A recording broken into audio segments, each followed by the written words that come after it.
The yogis who have practiced spiritual life for a very long time, but somehow the journey is not complete, are taking birth in our families.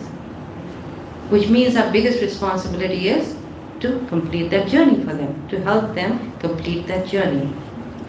Is to actually connect that soul back to God. This is our biggest responsibility.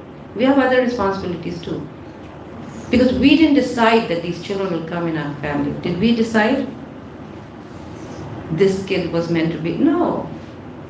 They just, due to our spirit, their karma and what our spiritual credit was, the kids take birth in different families. So our connection with them is only for this life. That's it. So when you really, really think about it, there's some higher duty there, isn't it? If we were going to be with them life after life after life, I can imagine, I can understand the bodily connection. But when you think about it, this is just one life, right?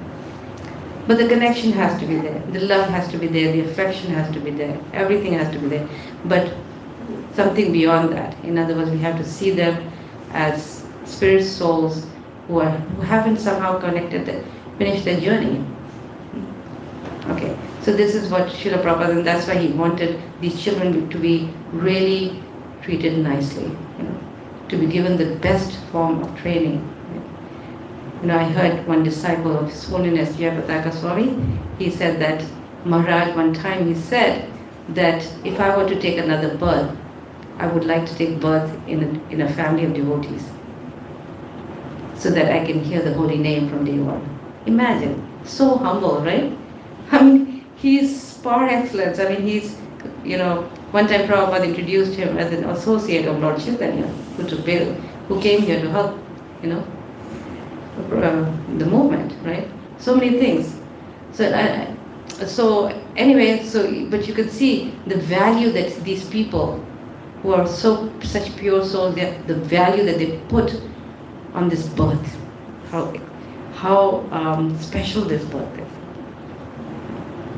His Holiness Radhanath Swami, he takes his obeisances to all the second, third generation kids. Because he says, you don't know who these kids are, right? So all these, and then there was one teacher from Mayapur International School told me that one time Janani Nubas went there, and he was telling the teachers, do you realize what you have here? You have the cream of the cream of the cream. Not are these kids very special because they've taken birth in devotee families, but what to speak of kids who get a chance to live in the holy dham and grow up there. So he's saying cream of the cream, right? So we have to understand such a big responsibility we have. We are bringing up kids who are not ordinary, who have been placed in a family for a very, very special higher purpose. Okay. Anyway, so this is why Prabhupada said, take care of them. And character formation naturally is very, very important. You see in today's world, when you see the problems that's happening, do you think it's lack of money? No, America, all these Western countries, they have money, right? Is it lack of education? No, it's not lack of money or anything like that. It's lack of character. Our leaders don't have enough good character. And that is why it is Prabhupada stressed good character training as the most important thing for our children. Because if you have good character, you can have all the expertise in the world. But if you don't have good character, what's going to happen, right? It's like, Prabhupada said, it's like decorations on a dead body. In 50 years ago in India, influential people would send their kids to Gurukula. Rich, influential people. They had everything. They had businesses, they were so much money. They were still sending their kids to Gurukula. Why? Because they understood the importance of getting their children be trained in these qualities like self-control, kindness, mercy. They found it so important. Even though they had everything in the world, they could find tutors who would come home. Bhaktisiddhanta Saraswati Thakur Maharaj said that, in those times parents realized that, they, they are not able to give their children things that are so very important, like good qualities, right? And that is why they, understanding the weakness of the bodily attachment, they would send their kids to Gurukula because they would understand there's too much bodily attachment here. I won't be able to give justice to them. I will not be able to train. And that's why these Gurukulas started actually, because they realized their limitation. And of course, Gurukulas were wonderful at that time. Of course, in ISKCON we have some really good Gurukulas, but the Gurukulas in mainstream India, they all, Prabhupada said, they all fallen, they all corrupt. So where is the Gurukula now, right? So now we have different challenges, right? Where are the schools, where the very few devotee schools also. You're lucky you have one at the manor. So the challenges are quite different. We are forced to send our children to mainstream school. So what are some of the things we can do to follow Prabhupada's instructions? So I'll tell you a little bit of my background of how I came around doing what I'm doing. I moved to a place in America called Boise. It's the capital of Idaho, but like Crawley, it was quite small. And at that time, there was nothing there, no devotee association, nothing.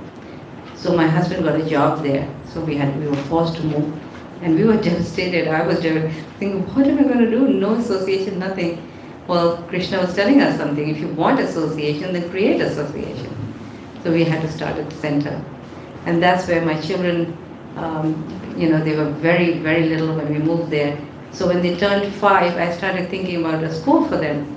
Started thinking, where am I going to send? And people said, well, you have to send private school and all that. So we did. They're quite expensive.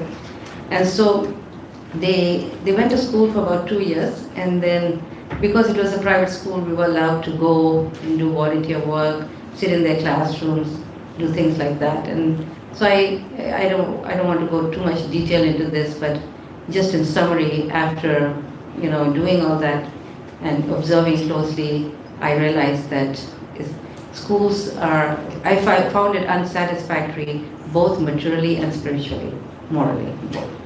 Now, all of you sending your kids to school, I'm sure you understand the values are different, right? This is not, as devotees, we have great ambitions or dreams for our children. And one of the main dreams we have for our children is to pass on these values, our values. This is our biggest, desire, that how can I pass my values to them? And of course, what to speak of being a devotee, how to pass the Krishna conscious values to them. This is always our biggest concern, right?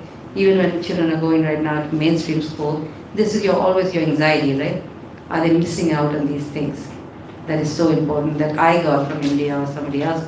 All of you, even in UK, things were not so bad at that time, right? If you were young, you're 30, 40, when you were younger, it wasn't that bad as it's now, right?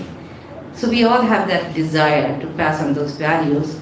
And so similarly, I had that desire too. And being a new devotee, I was really fired up, okay, this is what I'm going to teach them. And I was thinking all kinds of things that when they're going to come back from school, I'm going to read Krishna book to them, I'm going to teach them this, that. I had big, big plans. My biggest disappointment was that when they came home, they were just too tired to do anything. Because the whole day they were tired, they were active there. So I was thinking, okay, and I had to really work hard on bringing them in a devotional frame of mind. So I got a bit disappointed with that.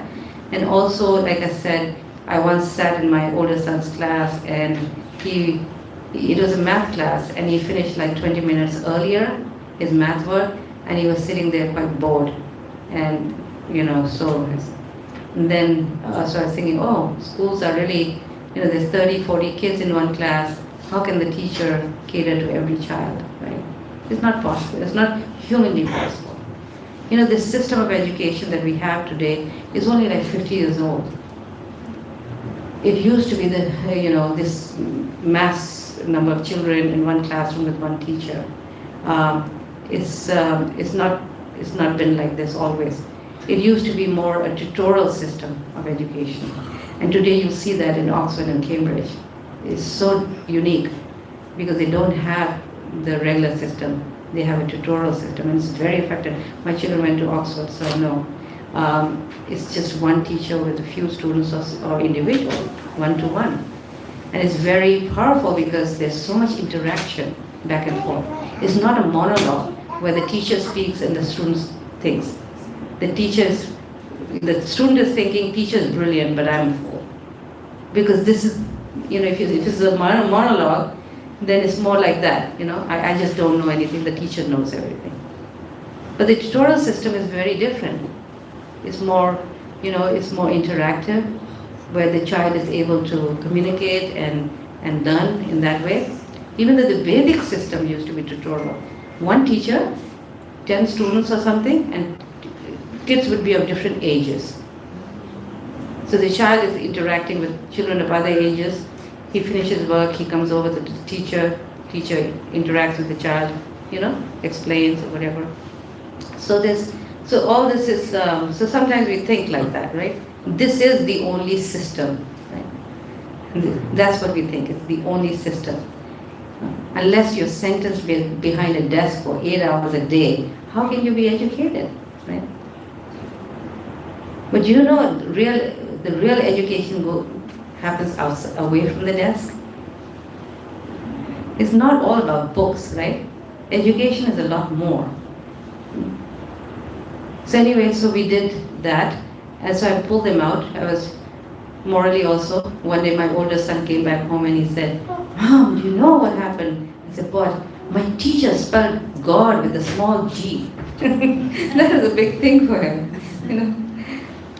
Anyway, so a lot of other things were happening. In my younger son's class, he came home and said, the teacher was young and the boyfriend would come and sometimes kiss her lightly. Oh, I said, wait a minute, is that needed? So there was other things, many other things. We don't want to go on with that. But also, children are from different backgrounds. One time a teacher spent the whole day reprimanding the students because they were misbehaved. So much academic time was lost. Right? You cannot expect kids to have these wonderful qualities because it's a secular institution. Prabhupada said that good qualities come from serving God, chanting and dancing the holy name. That's where the good qualities come from. Because all these qualities are coming from Krishna. He's the source of all qualities. So when we learn to love and serve Him, naturally these qualities will come, right? Oops, sorry, there's one thing up here. And so I decided to pull them out and start homeschooling.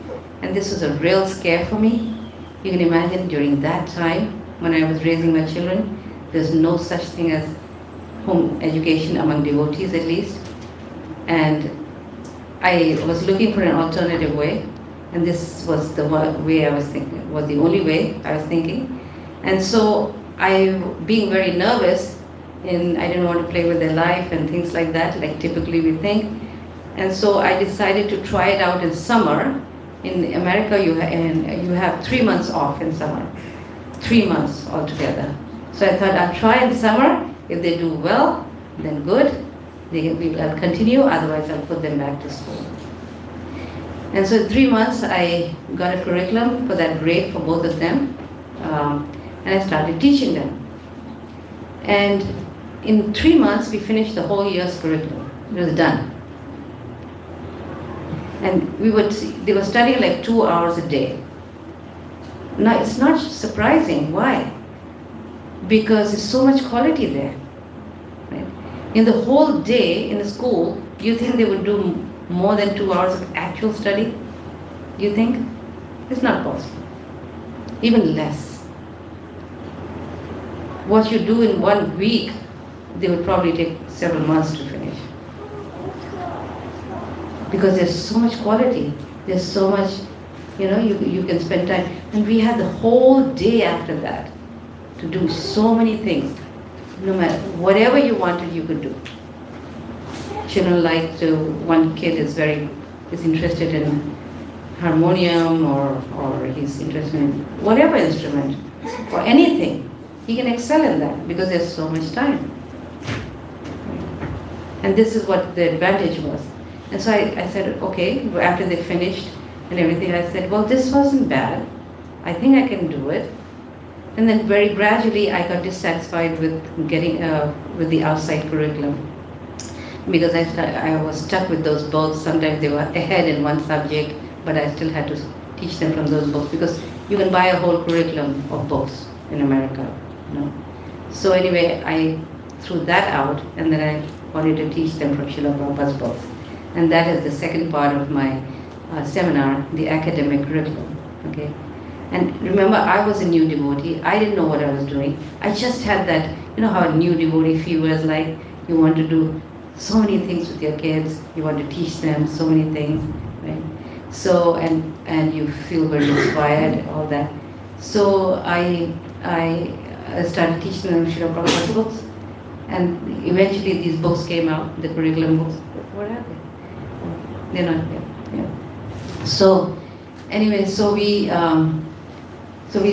started teaching them. So we would teach, this was our schedule, okay? In the morning we'd get up and we'd do a morning program. Everybody knows the morning program, what is, yeah? Yeah. So, Samsara Dava, we do the Guru Astika prayers, did Namaste, Nishinga prayers, then we do Tulsi Puja, and then Guru Puja, okay? We started our day like that, and after that we studied Srimad Bhagavatam for 2 hours every day. Now the type of study we did was really fun. We read and discussed because at that time I didn't have these books, the group. I started making a team and getting everything put together afterwards. Right? When I started doing seminars, parents were asking me, but I need a curriculum, I can't teach you what you did and things like that. So we started building a curriculum, a formal curriculum, which is a systematic study of Srimad Bhagavatam for our children, chapter by chapter. Okay. So we did that, and so after 2 hours of doing, the 2 hours would fly like anything. They would enjoy so much, with just 1 second. I'll give you food, not all of them. Is that okay?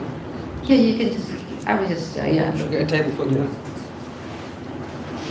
Okay, well, yeah, you can just put it on the table. I don't know if there's all 6 here. There's some books missing. Should I get all of them? No, just the 6 cantos. There's some missing. 3rd, 4th cantos are missing. Okay, We can sure. bring just that. Anyway, so after doing Srimad Bhagavatam for 2 hours, which was like basically reading and discussing. So they would read the translations, we would take turns reading Prabhupada's translations, and we would open it for discussion. Basically, that's what we were doing. You see? And so the discussion, what does discussion do? It sharpens the mind.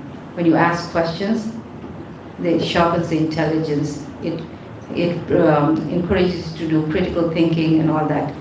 They were having so much fun that time would just fly. And then after that, we would go out into the city and we'd do different programs in the city. I would set up programs, reserve tables and things like that. You know how the city, if you look at the city calendar, you'll see a whole list of things there that they keep doing, right? The city is always active with something or the other. They even celebrate things like Earth Day and this day and that day, right? So I would look at the city calendar and then we would go and participate in that.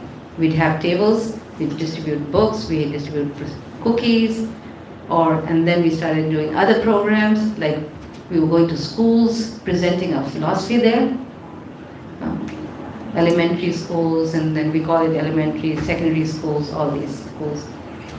So imagine presenting the philosophy. We would do the philosophy, we would do the presentation, and the kids would help us because they were little, right? So they'd explain their dress, they'd explain their outfit, their tilak, their dhoti, their kurta. So they got a chance to explain that. And then we would do other things also. We do the chanting on the harmonium, so they get to perform that. And for very, very little children, we sometimes even would read Krishna stories to them. Very little kids, if we went to a classroom with little kids. Anyway, so you can't imagine how wonderful that day would be when we do that. Kids would be so excited. It would be so different from the normal, right? So different from the normal. And so we did a lot of these programs, reaching out, and we even went as far as going into the prisons and doing prison programs once a month. Now you tell me which kid in public schools gets a chance to go to a prison. Okay. I know one thing, they would never want to do a crime again. But it's more than that. You know, the mercy that flows, you know. When you see these people who are criminals chanting the holy name, you actually see Lord Chaitanya's mercy. And the children get to see that how this philosophy is so amazing that even people like that can change. Their hearts can change, right? That's how powerful the philosophy is. Now, why were we doing this? Because, like I said, education goes beyond sitting behind a desk. Because when children get to present Krishna consciousness to others, their own faith becomes stronger. Their identity as devotees becomes stronger. You know, if you, I think I'm so short, I'll put a little bit here so you can see. Yeah. Yes, no, like it's too, yeah. So I can see everybody. So their own faith increases. You know, we hear a lot about kids growing up. When they become teenagers, then that's when the problem starts, right? They start developing doubts. They start having their own attitude. There's a bigger generation gap that's happening between the parents and children. It becomes so big, sometimes it becomes like a valley. It's so big, right? So that's when they start growing up as teenagers. Things start changing, right? So when we do this growing up, when we actually go out into the world and have them present the philosophy, then it does something magical to them. They get so much faith. You know, to be sitting on a seat, speaker's seat, means that you have to know the subject really well. Right? Because there will be challenges, there will be doubts by people that you have to solve. Right? So it does something to them, and this is what builds it. You know, there's a religion, a faith in America called Mormons. I don't know if you've heard of them. It's a requirement for them that young people have to spend 2 years away from home in some remote areas to preach. It's required. You know, and they come back so strong in their faith. Because, yeah, it does something to a child. Of course, we're not doing that, but in a way we can. And you know, you can send your kids, when they get older, with sannyasis, let them travel with them. It's a great way to learn and to get amazing association. So this is at least something we can do. While we're keeping them at home, this is something we can do. We can go with them, we can make a little group in the temple and go collectively, a few families together like that. Sometimes we went to such big schools. They had like hundreds of kids over there. One time, the state government, they paid us for going through every classroom and presenting our philosophy. Because many people in many schools are, you know, many countries and states, they are spiritually, you know, starved for, you know, for, what do you call it? They want to know about other religions, right? So they invite you, they encourage you to come. Sometimes you get cases like that, right? And every time we come back so happy and so satisfied. Kids will be so like excited because they get to speak, they get to play, and also we got to show Prabhupada's books on the table, and invariably everybody would be happy. No one would think, oh, these people are really conservative, I don't know how it's going to work out, and always it would work out so well. So that is something very valuable for children, is to put them in positions where they are able to make their faith strong. And this is so very important at this time and age when kids are having problems due to the times changing so fast, so fast. Krishna consciousness is the only thing that can actually change, transform the heart. It has the power to transform the heart because it purifies the heart. It purifies the lower intelligence into a higher intelligence. You can try to control yourself, but the kids can try to control their senses by the power of our love, our commitment to them, our sacrifice, but it actually doesn't work all the way through. There comes a time in their life when things is too agitating, the intelligence is too rebellious, and that's because that's the nature of growth. It's the nature of growth that we don't understand, biologically and emotionally and mentally. The body is changing, the emotions are changing. We only see the external body, the child is growing, But there's some changes that's happening in the subtle body that we don't see, right? And that happens at the time or when they're teenagers, at the time of puberty. And it's a no action problem. You cannot do anything about it. It's part of life, it's part of growth. But definitely we can change that around. The growth doesn't have to be detrimental, depending on what we are doing.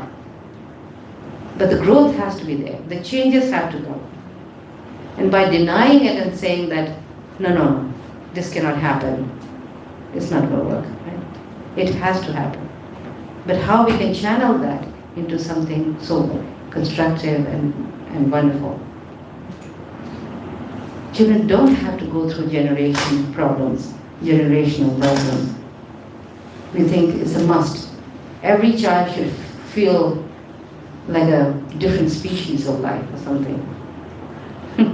They must see themselves as different and another species as their parents, literally, right? It doesn't have to be like that. This is not normal.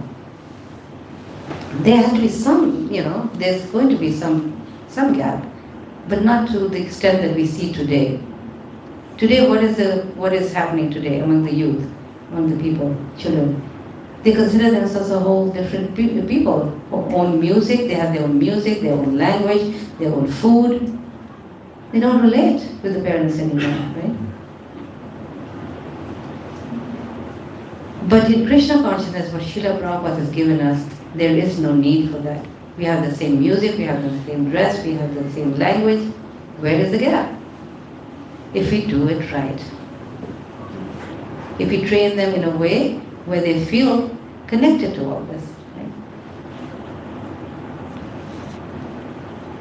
So anyway, we did that, and and then this is how my home. And then in the afternoon they would come home, and then we would do math, and we had 5 R's: reading, writing, arithmetic, math, rote, and raga, we call it. Music was a must. Raga was that was raga. Rote was memorization, which is really good for the mind. And then we had reading, writing, and arithmetic, math. So the math becomes the basis for all sciences, and language becomes the basis for all humanities. So if you make them really strong in language, they can do any humanity subject, anything. Why? Because the language is strong, comprehension is strong. A child who's very developed in language, they can tackle any subject you give them. That's why you can bring books in the library and they can read everything. Why? Because their language is strong. And a child very good in math can tackle any sciences. So that's why when they did Bhagavatam Prabhupada said is masters and PhD level. So will it be surprising if the level becomes masters by reading Srila Prabhupada's books? Absolutely not. Prabhupada claims that, and it's true. Okay, let's go on. So we'll go to our first section, which is preparing the home. Like I said, purity is a force. And so I'm going to be talking about a few things that we should not do, at least try not to do, and some things that we should do. So now is the fun time about avoiding screen time and limiting internet. And this is a very hot topic. As you can see, everybody's smiling. So Especially the younger people are really smiling. So anyway, there's two problems with it. One is the content, right? What are they showing on the screen? As devotees, all of you agree that what they're showing is not exactly conducive to our spiritual life.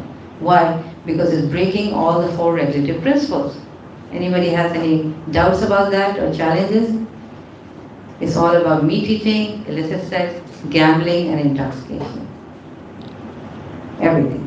So at one side, we're trying to become devotees, to try hard to follow these principles, and if we expose them to these four things, then what happens? It's like building a fire and pouring water at the same time. It's going to affect you. You cannot say, I'm just watching. I'm a devotee, it's not going to affect me. You see it long time. One time my son, he never grew up watching TV and all that. Right? We had it, but it didn't turn on. We only used it as a VHS player to watch Krishna conscious movies. They never missed it. In fact, when they were going to India, they were and with their cousins and everything, they would come and tell me, Mom, that's the only thing they do? Really? There's nothing else? Besides being on the screen? Because when you develop a higher taste, then you think this is all they have. This is how they have fun, video gaming, all that. So he was traveling from a very long, it was a very long flight. And so he turned on, this TV in front of you, on the seat. He turned it on to see what's going on. And he was surprised. There was he watched a 40-minute show, and the whole theme of that show was how stupid your parents are. We are so sheltered. We never grew up in that environment, so we don't know what's going on there now. How things have changed so drastically. And the whole thing was like a comedy thing, but how stupid your parents are. And I'm not surprised. I was walking down the green belt in Boise. There's a beautiful river. And there was a whole bunch of young people, and they were just all taking turns to make fun of their parents. Because that is now encouraged in the schools. Your parents are not good enough. You don't have to listen to the parents. You think, you think they're going to teach them how you should respect your parents? Do you think so? Do you ever think that the teachers are going to say, you should respect your parents, you should listen to them? Why? Why is it so important for them to tell them? There are no such values. And imagine these are the most revered people in our life. Madhav Prabhu was near Chicago, neighborhood, just recently. My son is there. And he was telling me he came, and I don't know what the conversation was. Then he also grew up in a devotee family. And the first person that he gives his thanks to is his parents. And then he says his spiritual master and the parampara. He says that's why we are here. Every devotee kid should know that they are here and doing what they're doing is because of their parents. And then the spiritual master came after that, right? And then came the parampara before that. So what they're teaching us is that, your parents are not important. You don't even have to listen to them. So these are the things they're picking up from the screen. And it happens very gradually, little by little by little, the contamination happens. You think, one time it happened, just one time. No, they're continuously getting these messages. So it used to be there was only one authority, and that was parents. Now you can't think like that. There's so many authorities children are facing, competing with. There's the authority of screen, social media. Their whole life depends on what others are thinking. This is who they want to be, right? Teachers. And so many other gurus also, right? Different types of gurus. Right? Yoga guru and this guru, that guru. So they have so many authorities. So we are facing our children going through so many authorities. So how many authorities are we going to fight with? So we have to be smart about it. We have to see that beyond this authority there's something more powerful, which can fight all authorities successfully. And what do you think that authority is? What do you think?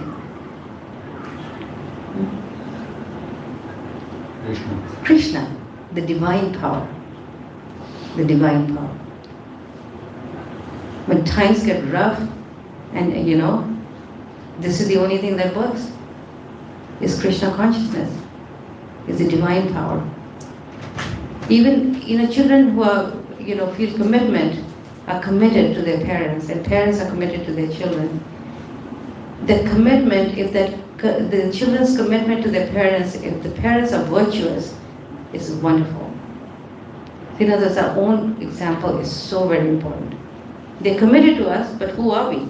Are we setting up good examples, right? Are we trying to set up good examples? Nobody's perfect.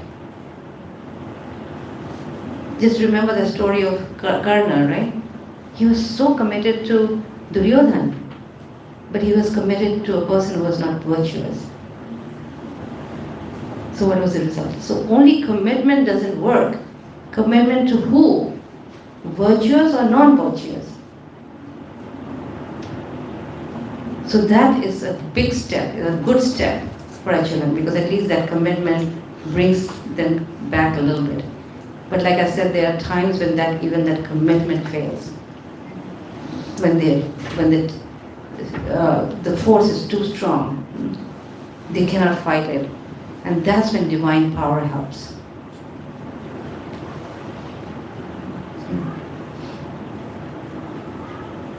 The children, when they go outside to colleges to study, they're gone from us, right? And that's when the problems start. Because now they're free. They're flying away from the nest. So at that time, they really need some inner strength. Sometimes we don't think about where we are sending our kids. It doesn't matter, it's the best Ivy League college. That's where they're going to go. And we don't see whether they have association there. Because Maya is so strong. By always making sure that they have association, they are safe. There is some protection. Prabhupada said we should have regulated enjoyment. In other words, there's nothing wrong with having fun, but it should be regulated. In other words, it should be with some protection. Even the best people, they fail. Krishna's own son, Bhaumasura, due to bad association, he became a demon. And Krishna himself had to come and kill him. He was such a bad demon, right? And he took birth he was Krishna's son. So you see, the power of association is so very important.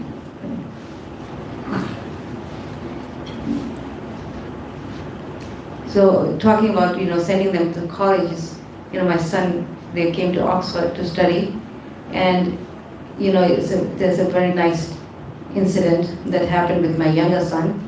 He was selected for the Queen's College. They have different colleges.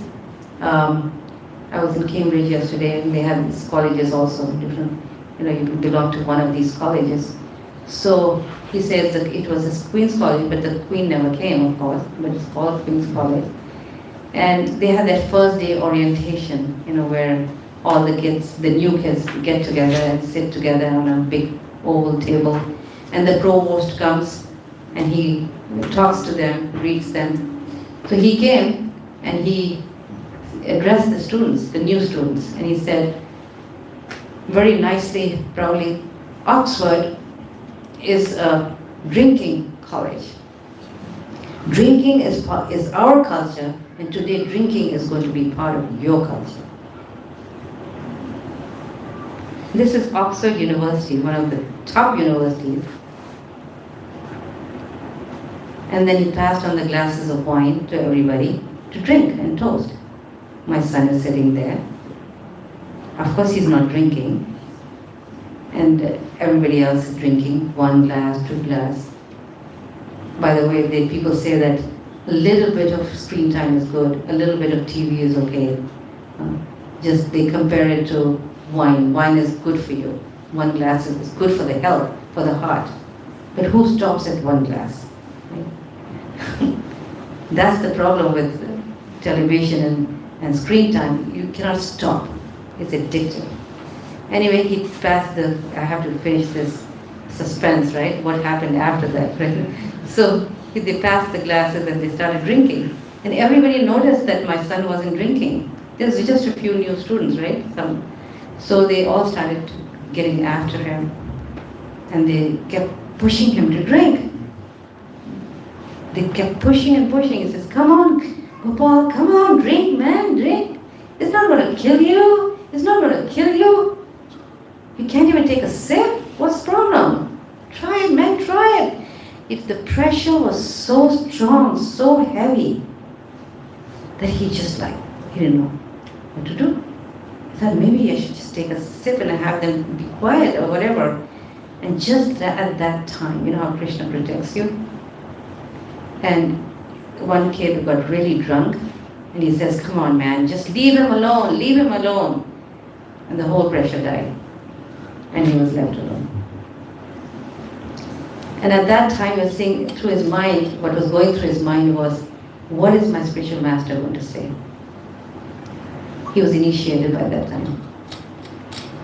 You see, he wasn't thinking, what is my mom going to say? What is my dad going to say? What was he thinking? What is my guru going to say? And this is the power of divine power. This is the influence of the power of divine power. When everything else fails, this is what comes to your aid. And he was just devastated, like he didn't want to take it. Also, the other thing we have to realize, even at that level, when the kids are older, this is their reality. They are faced with difficult situations like this, where they give in. And what protects them, what stops them, is the power of Krishna consciousness. This is the only thing that can protect them, really. So children go through their challenges even at that stage. What to speak of the challenges that they have to go through in school, where the peer pressure is greater. In college, they at least leave you alone. It's a higher institute of learning, so people say, okay, you're kind of weird, but it's your choice, right? But in school, they don't leave you, right? There's much more bullying, there's much more, so much more pressure, right? And this is their reality. We don't see it like that, but for them, this is their life, this is their world, right? So unless we give them Krishna consciousness, there's nothing that can save them, because the world has changed drastically. And the way it's going is going to change every few months, every month. And just when I was driving with Prem Kishori was driving me here, she was saying that she grew up in UK, born and raised here. And she says, my God, things have changed so much. She's born here, right, in UK. And she can't believe things are so different for her children now. And she has to really be careful, right?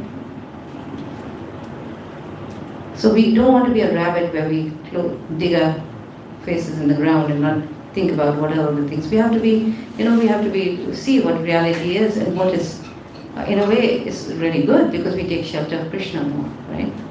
We are forced to take shelter of Krishna more. Because Krishna promises that a child who grows up to be Krishna conscious, and who will face challenges, just like Prahlad did when he went to an atheistic school. Well, these schools are atheistic. Bhakti Siddhanta, in his paper, the harmonious paper that he was taking bi-weekly, he said, these are all Kansa's agents. He's saying that, okay? These are like Kansa's agents. But there's nothing to worry, he says. Why? Because Krishna will protect them. Just like Krishna protected Lord Nrsimhadev, protected Prahlad.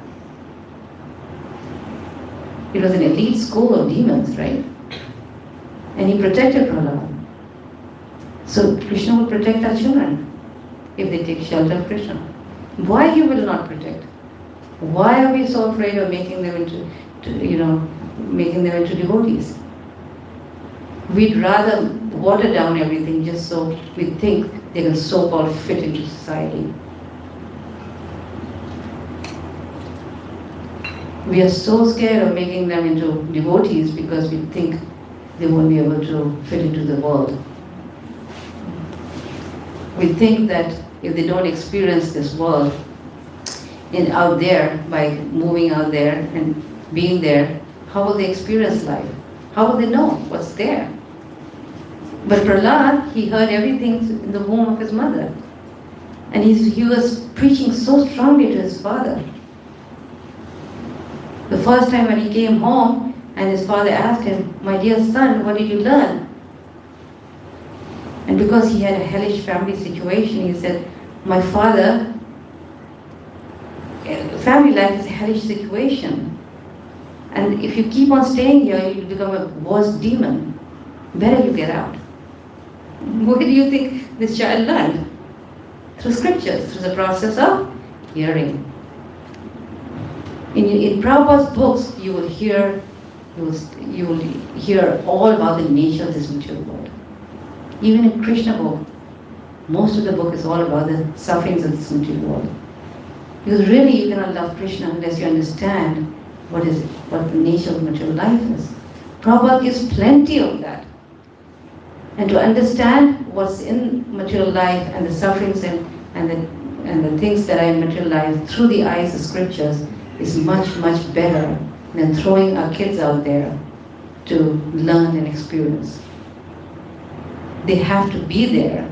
And like I said, my life was not protected. We were going out there all the time, but it was done in a protected way, right? Within the context of Krishna consciousness.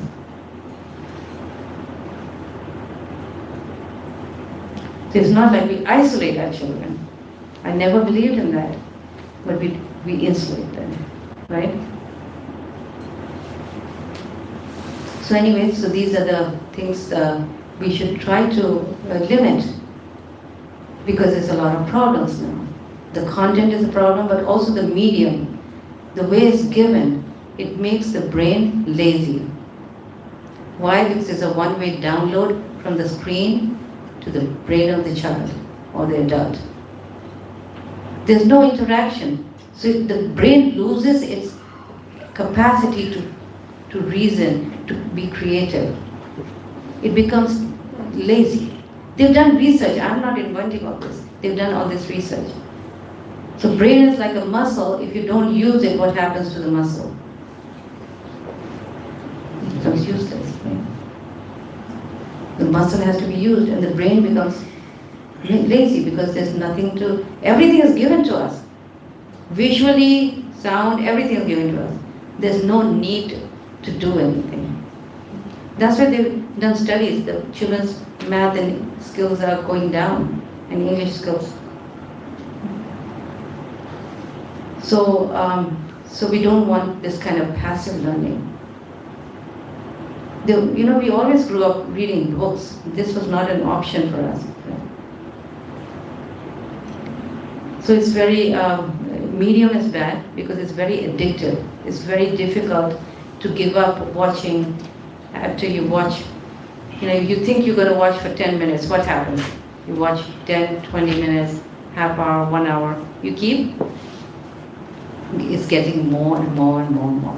Why? Because it acts like a drug. A drug addict, he cannot give up drugs. Because when, for example, a cocaine user, there's a hormone that's released is called dopamine, which gives strong urges to keep taking more and more and more. And that's why they get hooked, right? Well, they've done research that internet acts in the same way. It releases the same hormone, and that is why you see in children, they cannot leave it once they get on it. I was in Denmark, and one young girl came up to me and said, after listening to the seminar, She said, I know exactly what you're saying. I'm totally addicted to my phone. And when my mother tries to take it away from me, I literally want to strangle her. But my intelligence tells me this is wrong. I shouldn't be doing it. But I don't know how to stop. I don't know how to stop. So it's not their fault. They've been given these small gadgets too early in their life. They've not been trained how to use it properly. First of all, try to avoid it as much as you can. So naturally, Ted, there's a show called TED Talk Show. He's done a lot of interviews. He's interviewed young people too. And some of them, they come out with like amazing things like, I wish I'd never given this. Everything evil is at my door. I've contemplated suicide. I've gone through depression, so many things. In Utah, a school, the suicide rate has jumped to 140%, all due to social media and all that. You see? And that is why it's not surprising if your child cannot leave it, because the nature is addictive. It acts like a drug. Have you ever heard a small child cry? People are giving their little children babies to watch, right? As a babysitter they're using. And you try to take it away from a small child. You think, how can she understand what's so wonderful about it? They will scream. The scream that you hear from them is unlike any scream. Like if she's hungry, the scream will be not even close as intense as this scream when you take this little phone away. Because it's just the nature of this thing, right? So anyways, think about all these things. Take precautions. And what do you do then? Try to take all precautions. First of all, don't give your child the phone, early in their life. Try to delay it as long as you can. You don't like to hear that? I think about the young people sitting here. So try to delay it, because the earlier you do, the more damaging it is to the brain. They've done research that the brain has neurons that go equally on both sides like that, a normal brain. But if you give a child, hand these phones to a child, the neurons go on one side. It becomes abnormal, and you cannot ever change that. It's permanently damaged. As an adult, your neurons are already formed, at least. But with children, I think somebody told me, Prem Kishori told me on the way, that UK has banned children under 2. Just last week. Yeah, amazing. So nice. Under 16. Under 16? Social media. No social media for children under 16? Amazing. How are they going to manage that? Digital ID. Okay. So they do two things at once. Oh. But it's one of the best things I've heard. But I heard that in Europe, in other places also, they're thinking about this. And this is true to the predictions where some people had predicted that 10 years from now, people are going to realize and come to that point. They're already coming to this point, where they're going to realize that things is so bad and the damage it's doing to them. But it will be very late for our children. 10 years means they've already grown quite a bit. They've passed all those difficult times and all that. So we have to, there's a story about Steve Jobs, the owner of iPhones, right? He was interviewed by a reporter, and it's true, this story. He was interviewed by a reporter who asked them that, I heard, your children, by the way, must be having the best, latest iPhones, isn't it? And what does Steve Jobs say? They don't even have phones. He's the maker of iPhones. He doesn't give his own children phones because he knows how detrimental they are. So think about these things. And the way to stop them, is to give them alternatives. Make them involved in so many activities. Krishna conscious activity. Keep their lives busy. Just imagine, what it would be if you didn't have them. How would you engage them?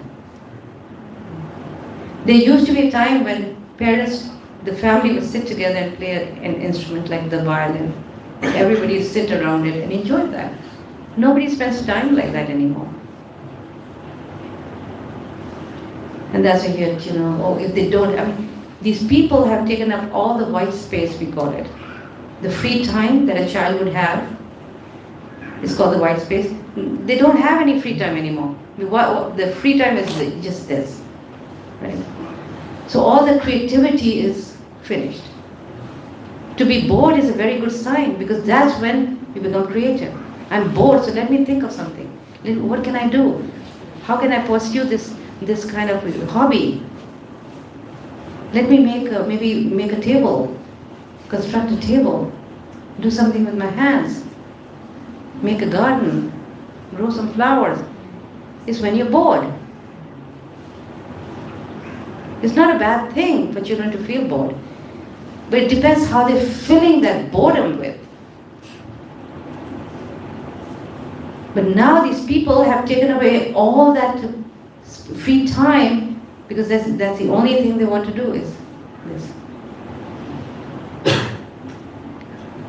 I like to tell the story that when I did a seminar in Chowpatty, and myself and my son were there, and half the people who attended were brahmacharis, half the audience.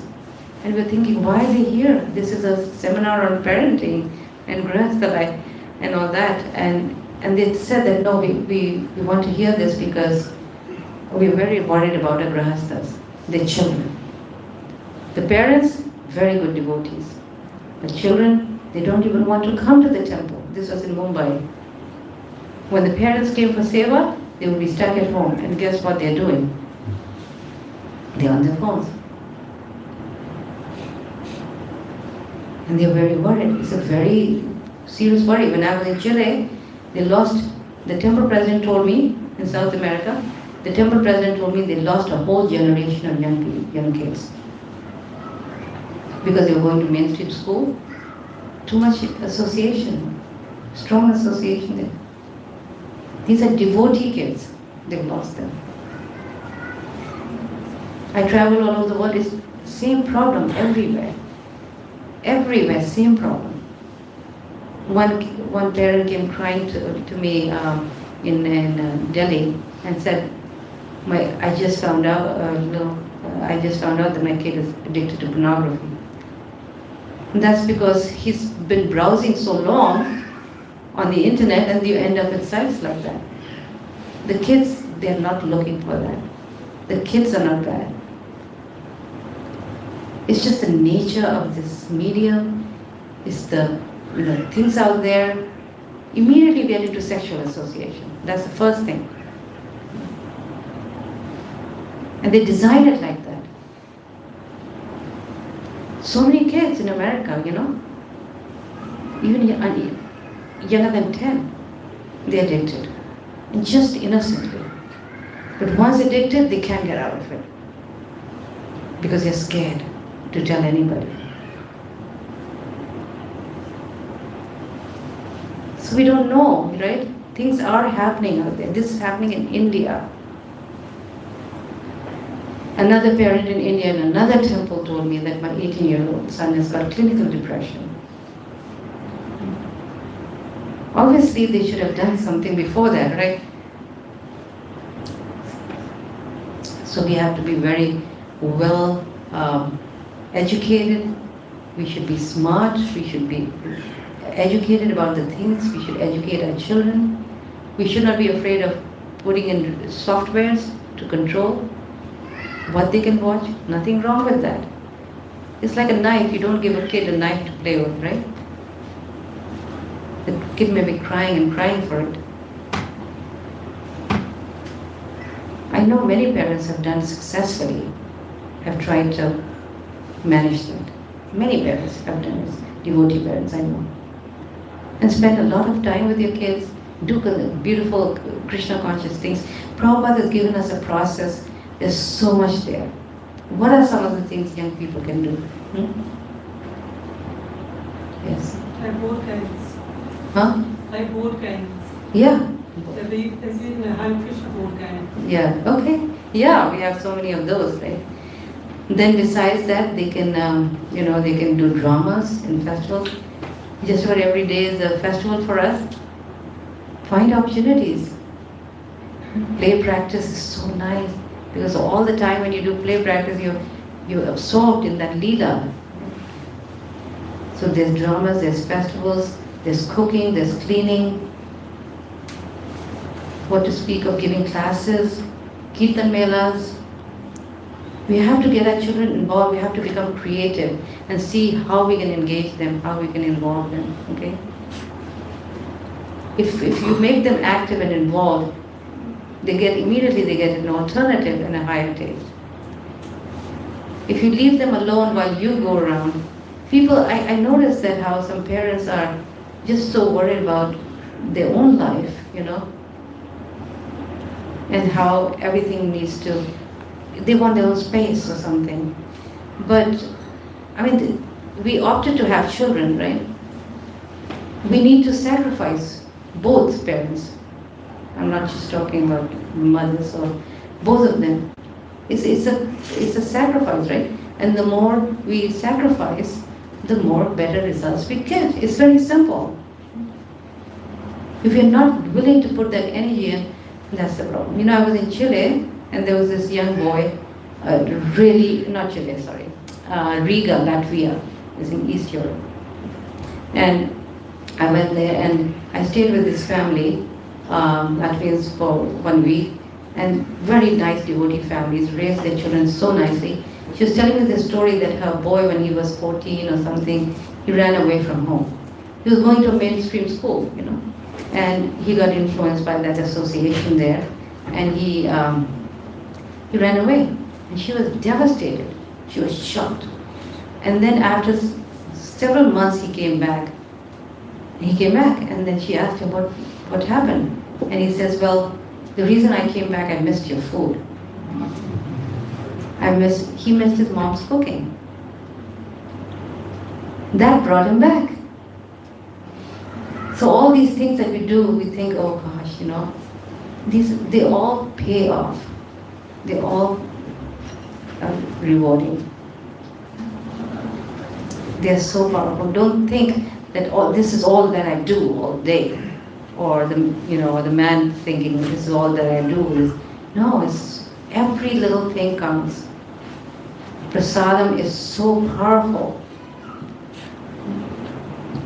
And Krishna is watching. Krishna from within your heart is watching you, doing all these sacrifices. He's appreciating. He's going to give you the rewards. He's going to give you the benefit. Believe me. All the effort that you've put in to make him a devotee. Why are you cooking so much prasad? It's because you want him to be a devotee.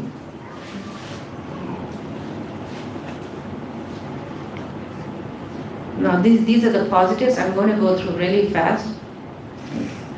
This is the morning program. This is where it all begins. It's in the morning where we purify our hearts by chanting the holy name of the Lord. It's very powerful to do this in the morning. Why? Because the morning program acts like a shield. A soldier goes to war, he has to put on a bulletproof shield, right? Because it protects him. So the morning programs protects us from the outside contaminations. And there's plenty of it now.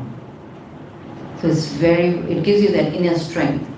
And that's why Prabhupada, in his Gurukulas, he would say, if the kids cannot follow any instructions, okay, but there's one restriction they must follow. And that is to get up in the morning and chant. So of course in Grahastha life it's not possible to get up, most of you will not be able to wake your kids at 4:30. So you try to be more flexible. The idea is that whenever they get up, they start the day with the morning program. Because it becomes a habit, right? Anything that you do continuously, it becomes a habit. It is true. We always did this. When my kids went to Oxford, they were used to it. They were living together. All these devotee students in Oxford, they were living together in an apartment. Luckily, there's a very nice arrangement there. And they would start the day with the morning program. but it becomes part of their life, right? So it's very, very important. And you can make it practical, flexible.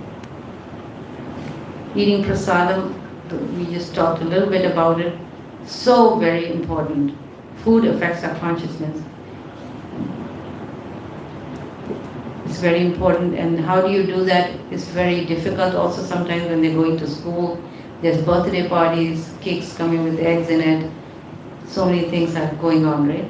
Pizza is coming maybe with pepperoni or something. So what do you do?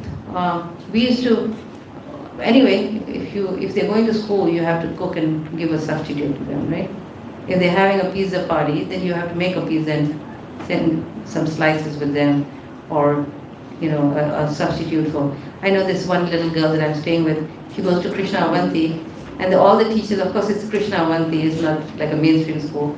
So all the kids know that her parents don't want to eat chocolate and all that.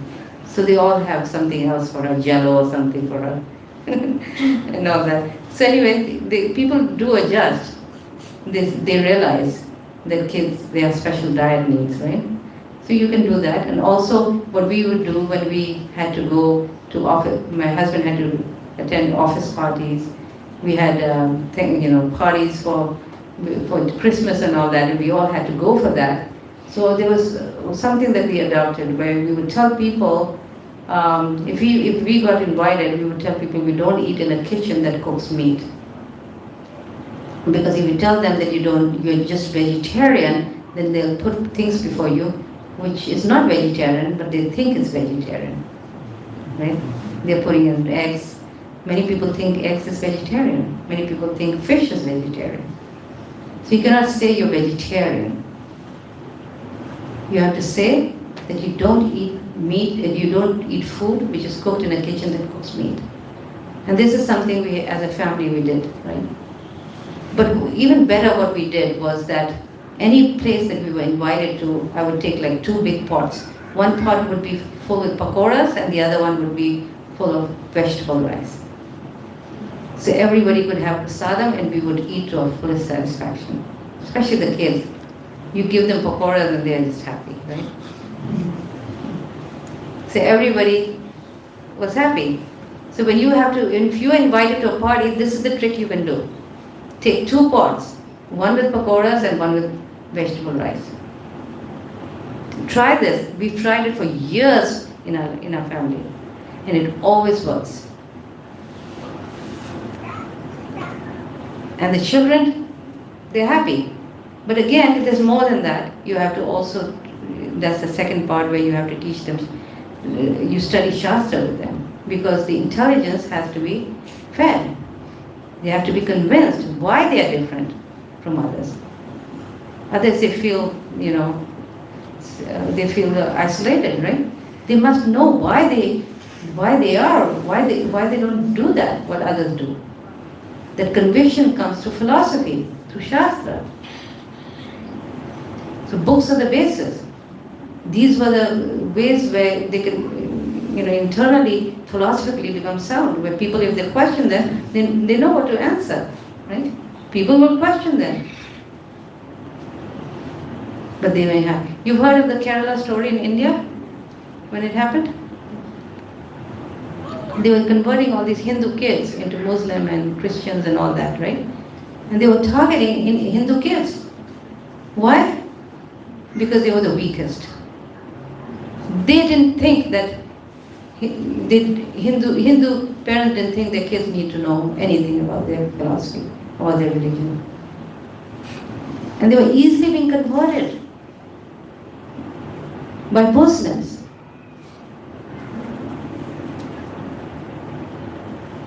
So if you don't give them philosophy, and I went to Mauritius, and Mauritius is the only Hindu country in the world. It's a Hindu government, right? But guess what? Hindu kids are being converted so easily over there. There's a big problem there. Because there's a whole section of population that's Christian and Muslim. And every block has a temple over there. They're all demigod temples. But there was a temple every block. Yet these Hindu kids were being converted. And even devotee kids were being converted. Because devotee parents don't think it's important to teach. They'll bring them to the temple and everything, which is very important. But they don't think it's important to teach them philosophy. Imagine the wealth of philosophy that Srila Prabhupada has given us, and we don't think it's important.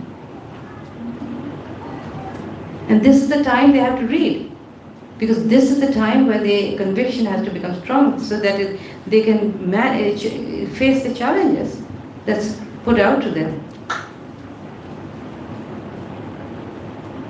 Because everybody will say that your philosophy is useless or stupid or sentimental or whatever they'll say, right? So anyway, and what to speak of when they have to handle in college, atheism and impersonalism and heavy things like that. How are they going to handle it? I know many academic scholars who actually became very weak philosophically after they became, when they went to college, because their foundation was weak, and as they read other books, they got influenced by it. Not all of them make it. It depends on the foundation. If the foundation is weak, everything will topple, right? That's why they said if you go into academic scholarship, then you have to be very careful, because there's so many other philosophies that one has to study. So unless you know your own philosophy well, how can you make it? So it's the same thing with our children. How can they be convinced that they shouldn't go do these wrong things? How can they be convinced, no, I shouldn't have illicit sex? How should they be convinced that they should not, do the wrong things, like take drugs or whatever? They even giving injections for sex change easily now. In California, anybody over 14 can get an injection without even telling their parents. Yeah, without telling their parents, you can do it. The teachers don't even have to consult. All you have to come and tell them, I feel like a girl. There's one devotee doctor that I was staying with her for a few days, and she's a doctor, and she was telling me, and that's when she pulled out her son, because New Jersey is it's New York, right? It's a very difficult place, very heavy place. And she was saying that after getting all these patients with these problems, kids, parents bringing them in, I realized, what am I going to be dealing with? And some schools are so bold, they won't even consult parents even under the 14. According to a parent in California, she was telling me, but this is just the rule. I was here in London in one of the schools. I'm not going to name that, in one of the yatras. The person running that yatra was telling me that one kid, a devotee kid, came there one day, and they found out that he was injected with one of these, young boy, and he was sleeping the whole day as an effect of that. Unfortunately, I have to share all this with you. I don't want to believe in all that. I'd rather not speak about all this. But the thing is that this is true. I heard this in London, I've heard it all over, everywhere. This is happening. And there's a child, he's confused, right? Unless we give them this foundation of strong understanding and foundation of strong Shastic foundation, how can you save a child in today's world? Unless we give him this beautiful process that Srila Prabhupada gave, an all-round process of purifying our mind, our intelligence, and all that. A child growing up like that, he cannot be confused. How is it possible?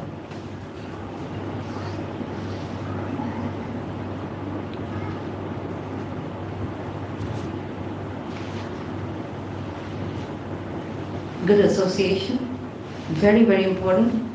And how do you get that? It's by associating with advanced devotees. Very important. Now, one thing we have to clarify. Your kids are going to school. How do you keep them away from mundane association? It's very difficult, right? So what you have to teach your children, the difference between casual friends and real friends, intimate friends we call it. The children that they go hang around in school or in their classrooms, they are casual friends. Friends that you have to stay with, right? It's part of your school life. You have to study with them or do whatever you want. You cannot avoid that, right? But they should be considered, they should understand these are my casual friends, but who are my real friends are those that are in the center, who come to the center, who come to the temple, who are in my yatra, who are devotees. Okay. These are my intimate friends. Intimate friends means people that you share food with, and people that you spend your night with, stay. These are intimate friends. You don't share food with people that you don't know, right? You're not going to open your lunchbox and say, hey, you want to try this? No. They have to be your close friends. And so the children should know, okay, I have these friends in school, but they are my casual friends, but my real friends are these. Where Krishna is part of the picture. Krishna is always part of the picture. See, even if a devotee kid falls down for some reason in something, they fall on the platform of goodness. But a fall down for a non-devotee is terrible. It's very simple.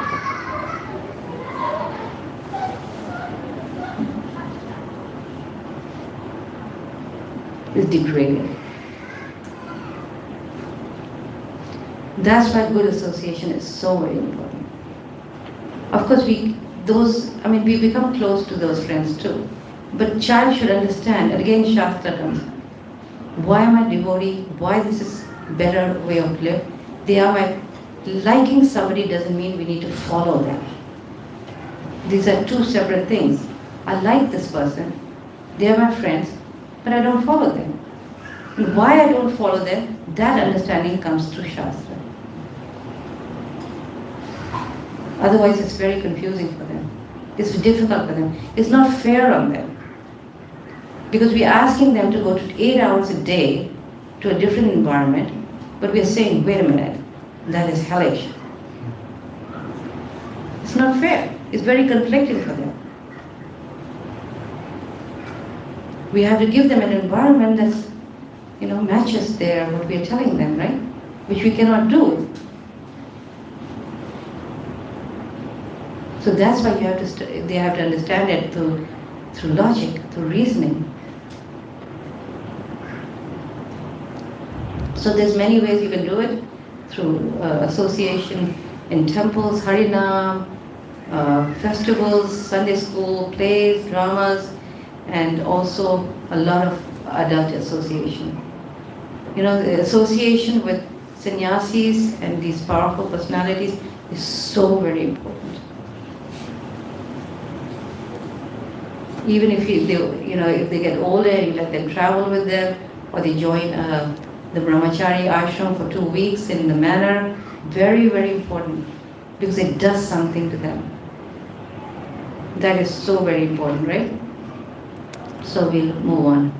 So please take those important things. So this is our second part, which I've already spoken a lot on the third part, so this is our last one, really. So I'm going to read these quotes by Srila Prabhupada. Our students specifically, they should take care of reading Srimad Bhagavatam. We have therefore prescribed in our school Dallas. And from the very beginning, if they begin the education with Bhagavad Gita and then come to Srimad Bhagavatam and read the whole literature, then they will be more than MA, PhD. Prabhupada saying, if you read my books, you will be MA and PhD. Even astronomy, astrology, politics, sociology, atomic theory, everything is there. Therefore, if you study Srimad Bhagavatam very carefully, then you get all knowledge completely. Throughout the whole world, whatever knowledge is there is in the Srimad Bhagavatam. If one simply reads the Srimad Bhagavatam, his education is the topmost. If one studies Srimad Bhagavatam, is well versed in every subject matter. So Srila Prabhupada is saying that if you give a foundation of Srimad Bhagavatam, they will know every subject matter in the world. Because Bhagavatam covers everything. Right? And so Prabhupada said that that is why, and they will be, and the level will be more than MA PhD. And why is Bhagavatam so nice for children? Because it's in the form of stories, and children love stories.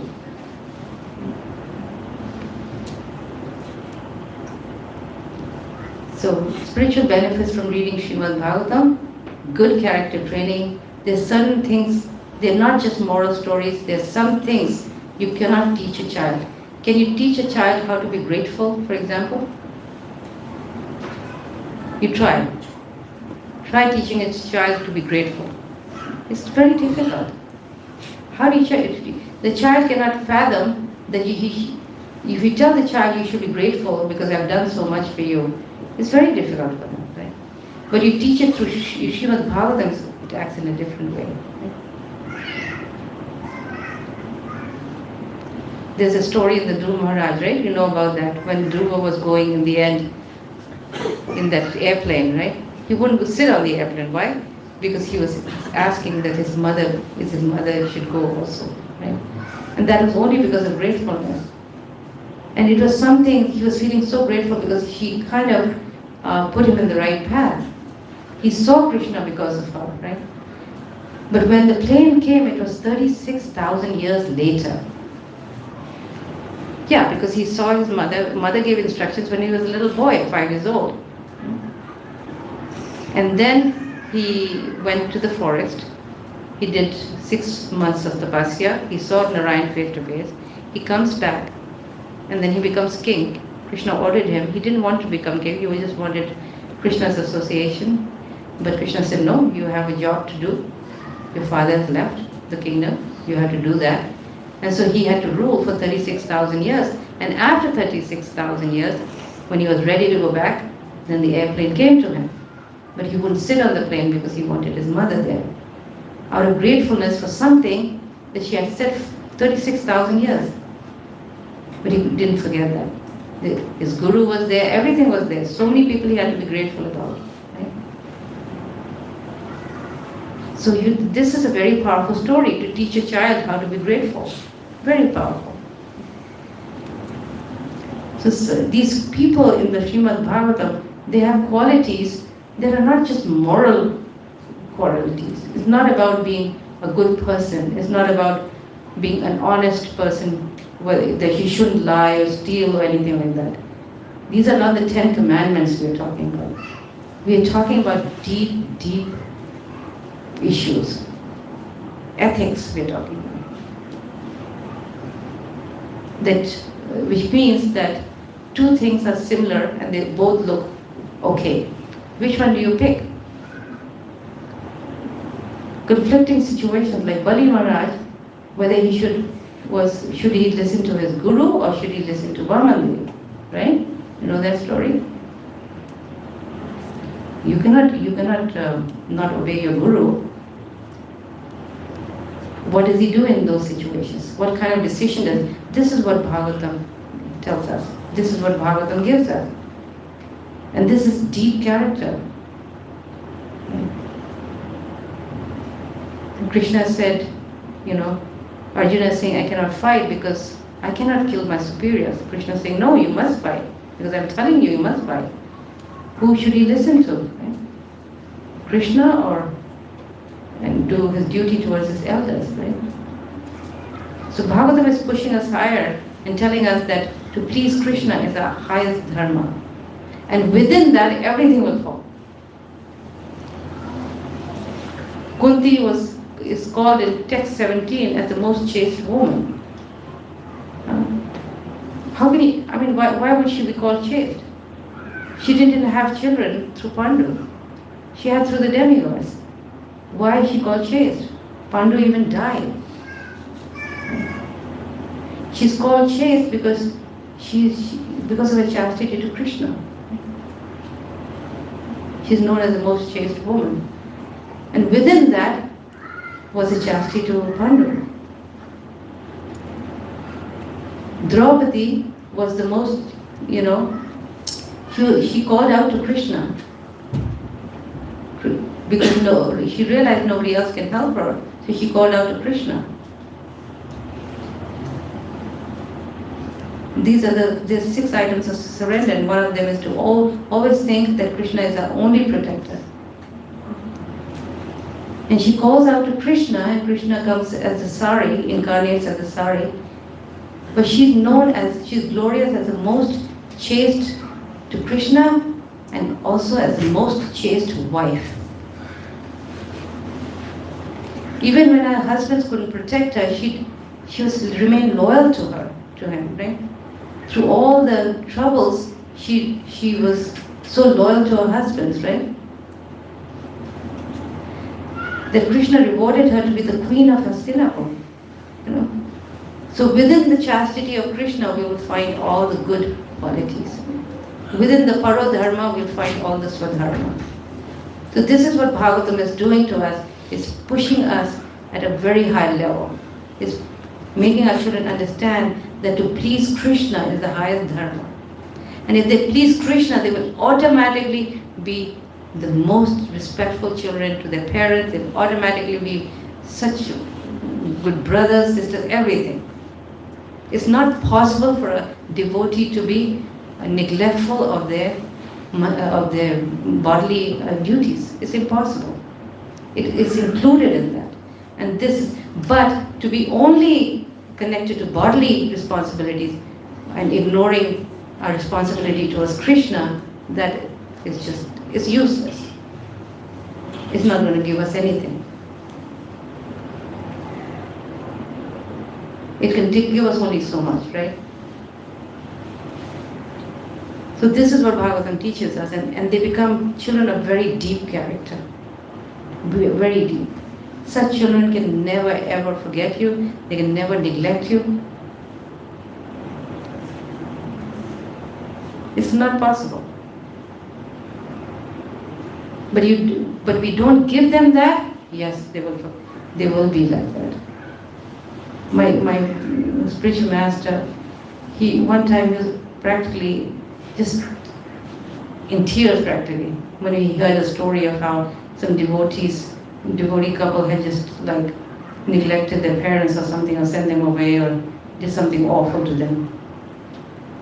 You know, it's just like, like how can you be a devotee and do that? No matter how they are. And that's coming, this lack of character is coming because we don't immerse ourselves in what Srila Prabhupada has given us. We don't immerse ourselves in his books. It's not possible to read Srimad Bhagavatam and read his books and become like that.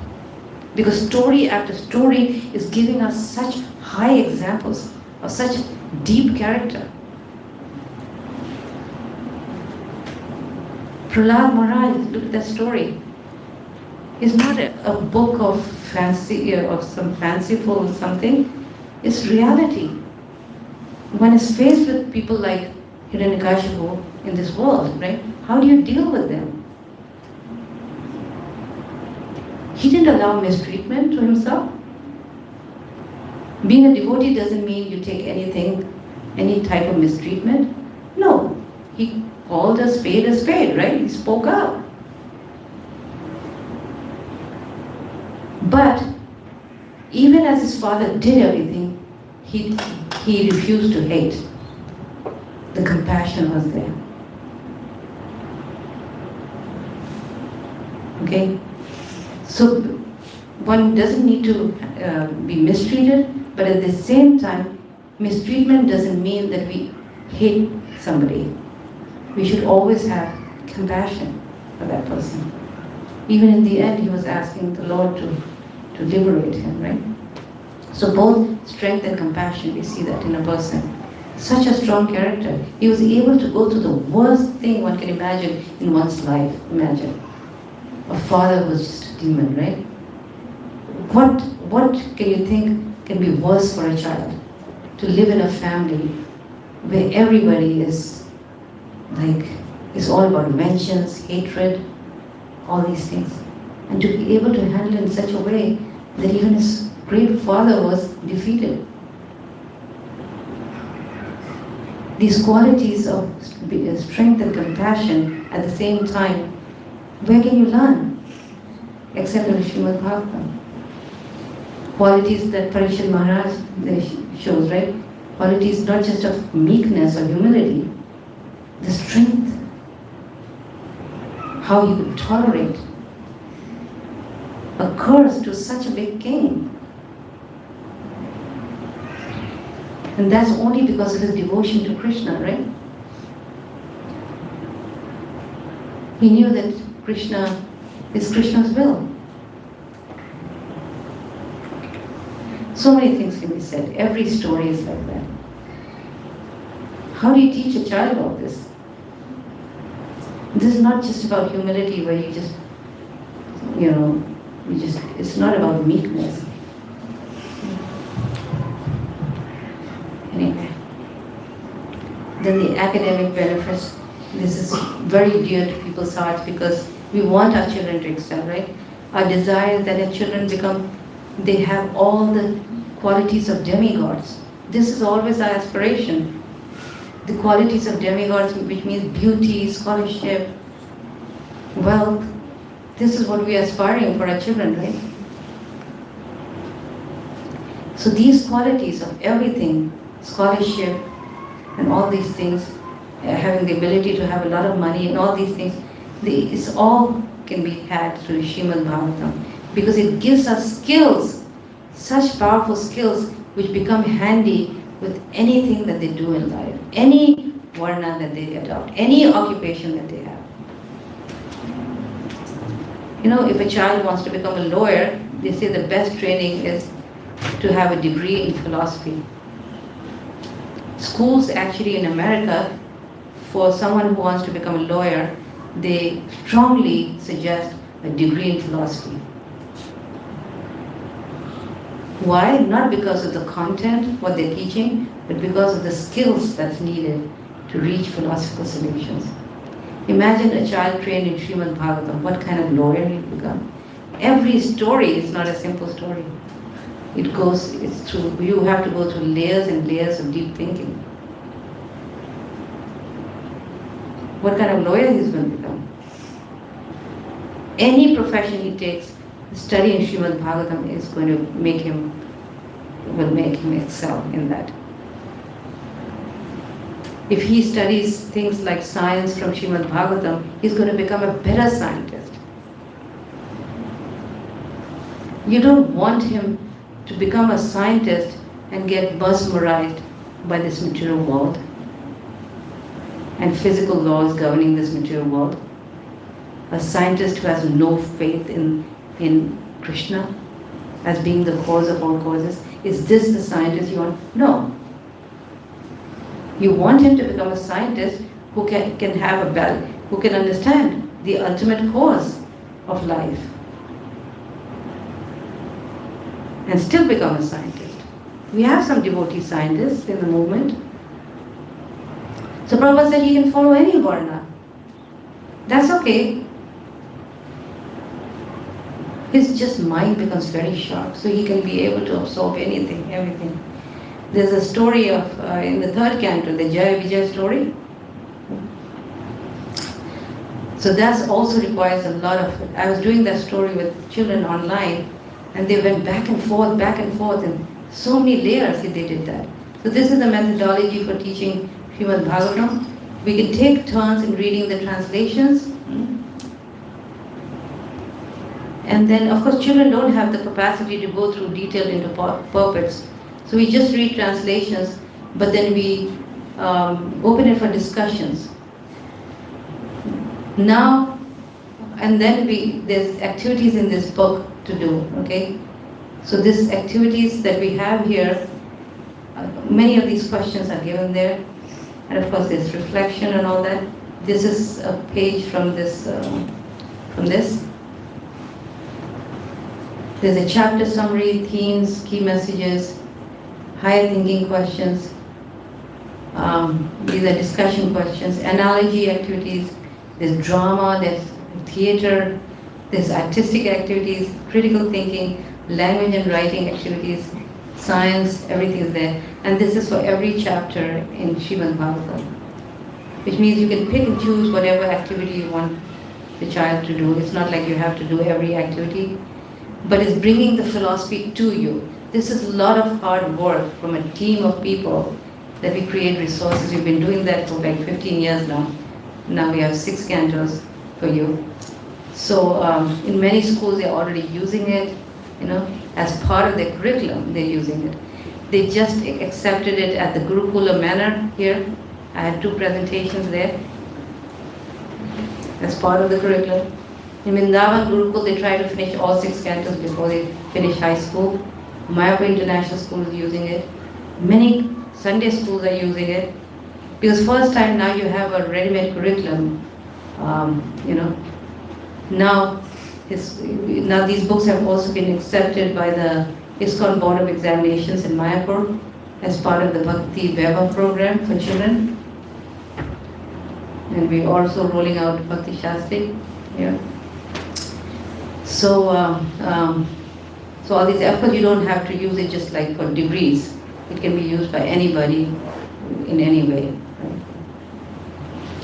There's a little something that I want to show anybody. After this I have another in the USB. Where's the USB? I think there's USB is just there. There's another part I want to show. It's only 5 minutes long.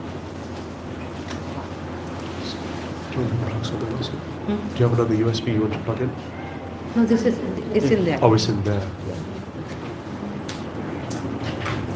I want to show you a little video of this book. Oh, there's another part. Another part. Thank you.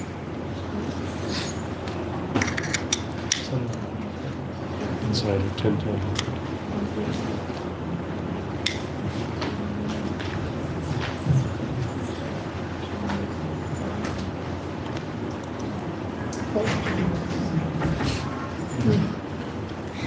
Okay, sorry. Oh, there's all my messages.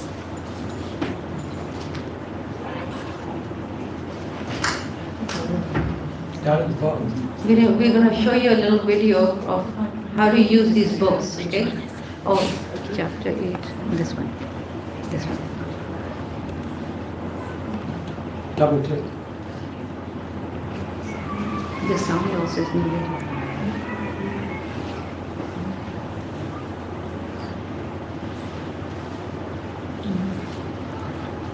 Chapter 8, right? This one? Canto 1, chapter 8? It's the structure. Yeah? Yes. Okay. For that beautiful, detailed analysis of the chapter. This is one of my favorite. A little bit. What happened? It's not very loud on its own.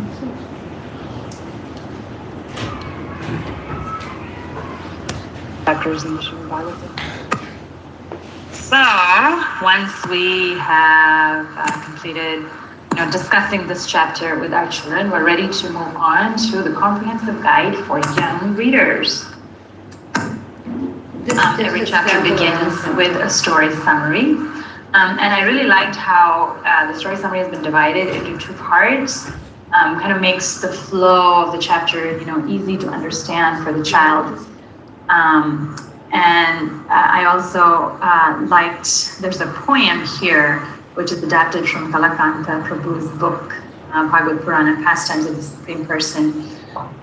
As Mother Kunti watched Krishna's wondrous act, she worried now he would leave and never again come back.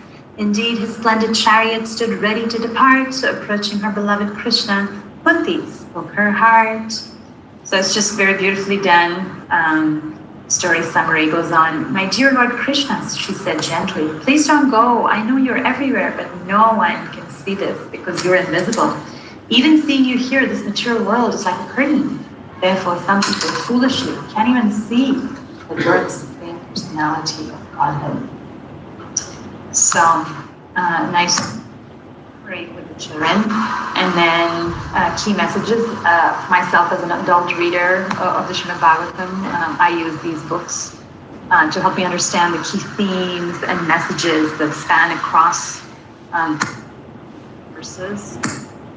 nice to have these multiple choice questions that help the child understand the format of the story. And I like to, especially in Sunday school, have A, B, and C, like 3 flashcards for every child.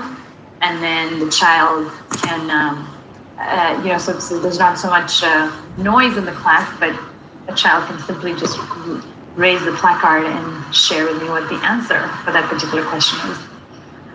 So of course, this is to be used as a workbook, and the children go ahead and identify the answer right there in their workbook. And then higher thinking questions, whether you want to do it as part of the discussion directly from Prabhupada's book, when you're going through verse by verse, or if you want to assign these as a writing assignment to older children. Really thoughtful questions here. Why did Queen Kunti wish that all those calamities would happen again and again? And if Arjuna was convinced by Lord Krishna that the battle of Kurukshetra was necessary, how come Maharaja Yudhishthira was not convinced? Is it a matter of faith, or is it a matter of, what is the deeper purpose behind this? So some really nice questions given here. Some deeper thinking. And I think this is the chapter that has the most, resources at the end of the chapter. So this just has, like Mataji said, exhaustive resources. The activities cover such a broad range and such a broad spectrum, and really help to understand even the broader context of the Mahabharata. So I found this to be a very good foundation for studying the rest of the Srimad Bhagavatam, because Mahabharata stories come up so often in the Srimad Bhagavatam. So this is a nice one where there are 2 resources given at the end of the chapter, one of which is spot the 5 differences between Lord Krishna's lotus feet, and a very nice opportunity to go into a discussion of the symbols on Lord Krishna's lotus feet.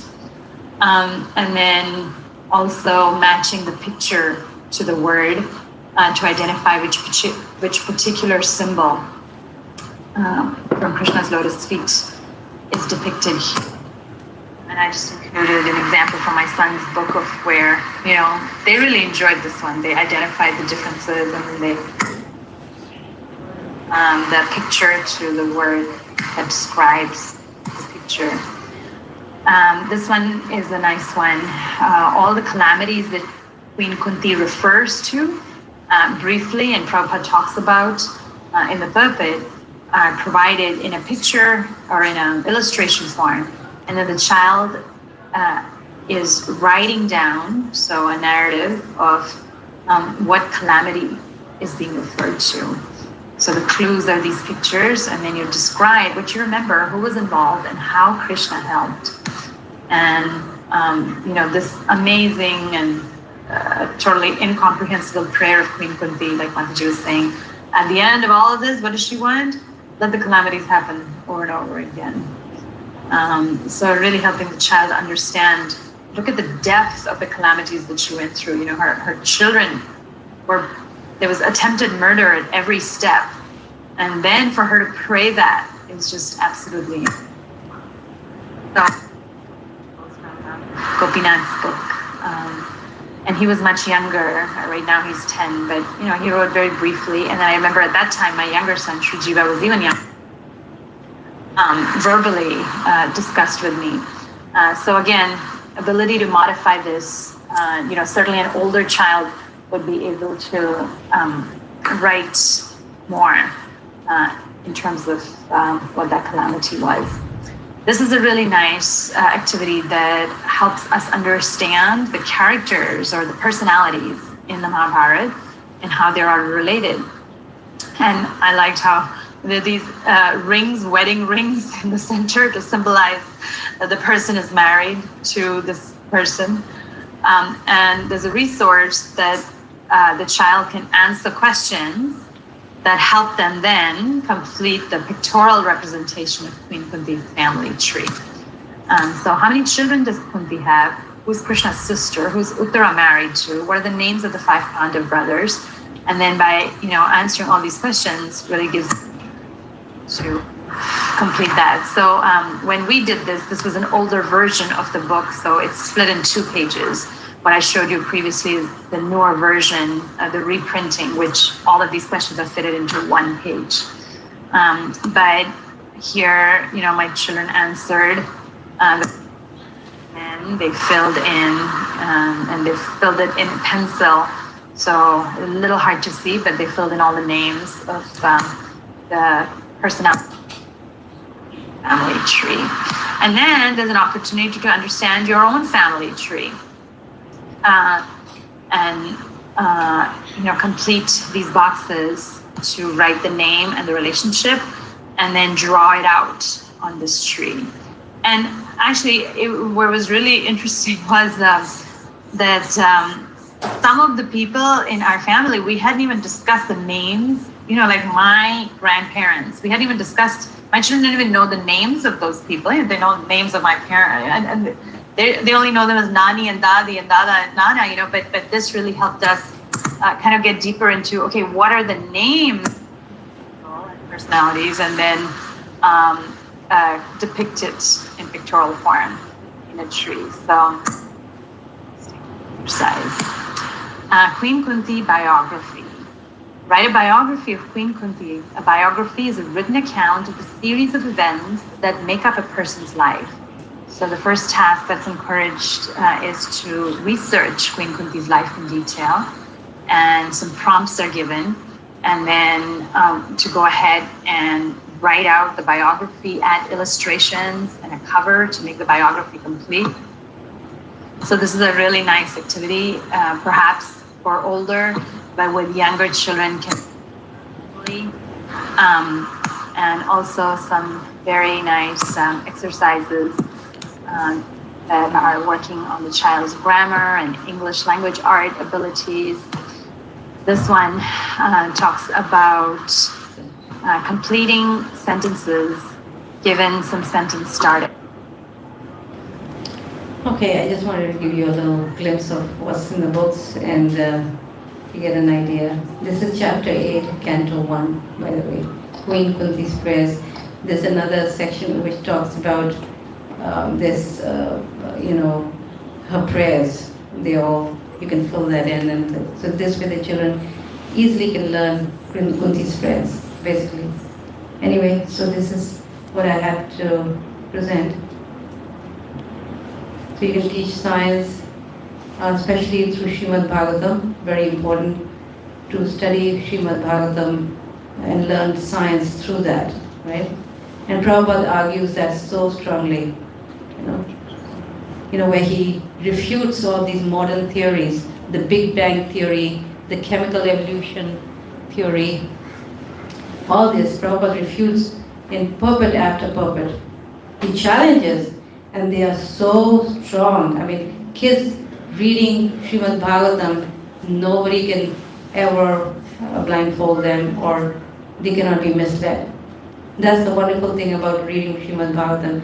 They will always question everything that they see in life, because it trains you like that. It gives you the skills to question. Nowadays, people, employers in jobs and education, they are looking for kids who can critically think and reason. Those days are gone when people, accepted you just by the merit, if you score very high. Now they don't do that.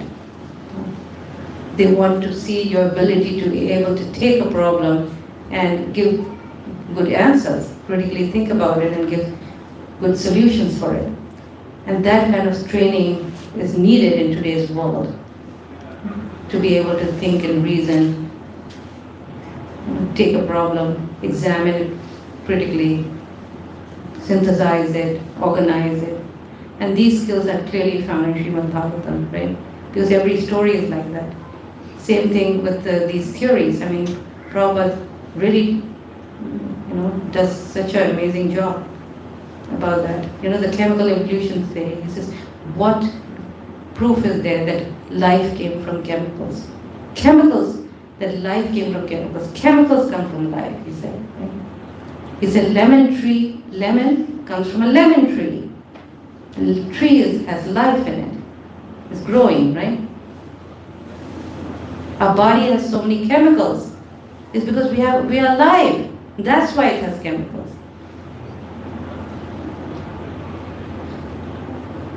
And then he talks about the Darwin theory.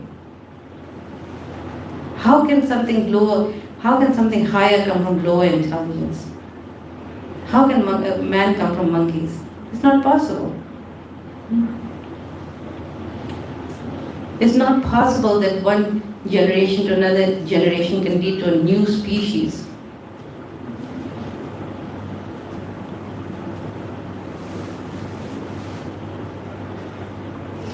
For example, a white rose bush might have some pink roses on it because the genes are not copied properly, right? But it's not possible for a white rose bush to suddenly have lotus flowers. In other words, one species cannot just turn into another species. He said God's law are very inviolable. A man can be born with 6 fingers, but he can never be born with hoofs. But that's what Darwin wants to say, right? I was going through Cambridge yesterday and they had a Darwin college where they study all this evolution philosophy.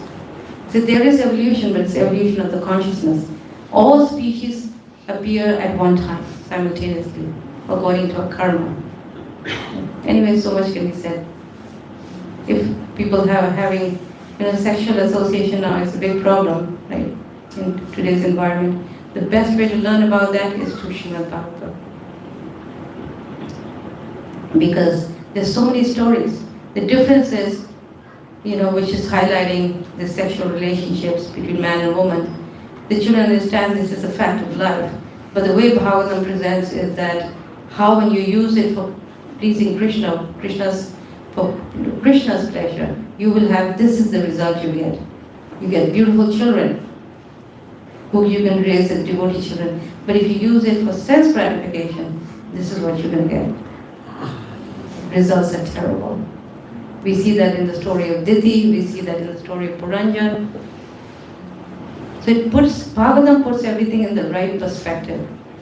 This is where you want your children to learn about life, about relationship between man and woman, what is proper, what is according to religious principles,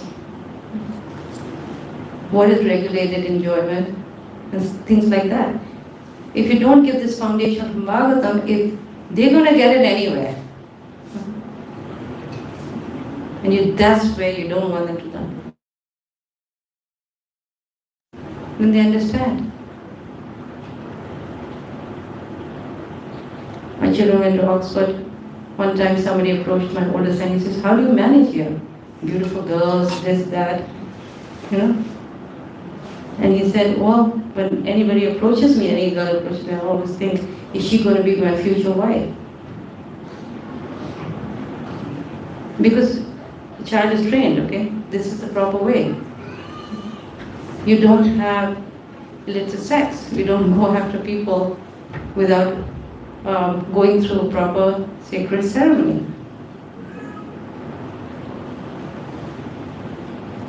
And Prabhupada has given us everything to learn these things. It's all there. We read the whole Bhagavatam with my children and they understood the reality of material life.